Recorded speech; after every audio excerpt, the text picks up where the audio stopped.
Fuse generated a lot of buzz when it first appeared as Overstrike, thanks to a unique look and solid pedigree.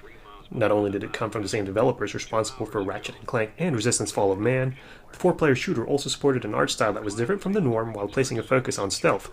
Like a Hollywood star, however, the game underwent a total makeover and name change.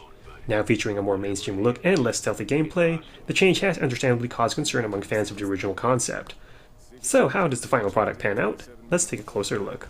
If I were to describe Fuse, it would sort of be a mix between Gears of War and Borderlands.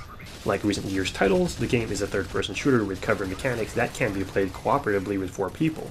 As far as Borderlands, well, Fuse features characters with their own unique skill sets and trees, but none of the overflowing loot that the aforementioned game provides. The result is a 4-player cooperative romp with some solid shooting, though it's still admittedly rough around the edges. There's been a lot of changes since the Overstrike concept, but some traces of the original idea remain. Though limited, you still have some stealth elements in the form of sneaky kills from the back and the use of vents and other backdoor entrances to access buildings, though not exactly in an open-world setting. Then you've got character Naya, who can turn invisible and go to town on unsuspecting enemies. Another likely holdover from the Overstrike concept is the addition of parkour and wall scaling, which brings a change of pace to the traditional shooting gameplay. It's especially fun when you can use wall scaling to do sneak attacks on enemies, though such opportunities aren't as plentiful as I'd like to see. The overarching hook to the game, however, involves experimental weapons powered by alien tech known as Fuse. Each of the 4 characters get a unique weapon that serves as the main distinguishing factor for every member. Dalton, for example, gets a mag shield that's useful for tanking, while Jacob gets an arc shot for dishing up long-range damage. Naya, meanwhile, gets a warp rifle that sends enemies to oblivion, while Izzy gets a shattergun for crystallizing enemies and, well, shattering them to bits. The Fuse weapons can also be powered up to improve their combat effectiveness, including massive fire damage for the arc shot and the ability to crystallize multiple enemies with the scatter shot. Combine Fuse weapon attacks on one target, and you also get combo attacks for dealing giant enemy crab scale damage. In addition to Fuse weapons, each agent has a unique skill that can be leveled up, such as Izzy's ability to heal down teammates with a med beacon, for example. Characters can also use an assortment of regular firearms, including rifles, shotguns, and my personal favorite, the sniper rifle. That is gonna leave a mark.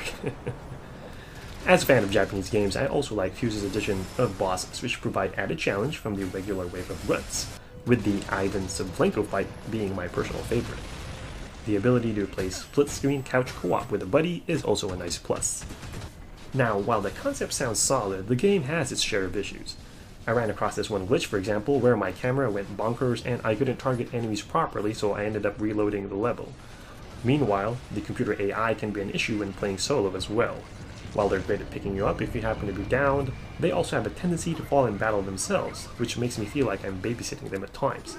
This especially can be an issue in a boss fight in the campaign where failure to revive a teammate in time can cause a game over if they're killed, or when things get hot and hairy in the Horde-style Echelon mode, causing me to meet many deaths myself while running clear across a room in an effort to save my AI teammates.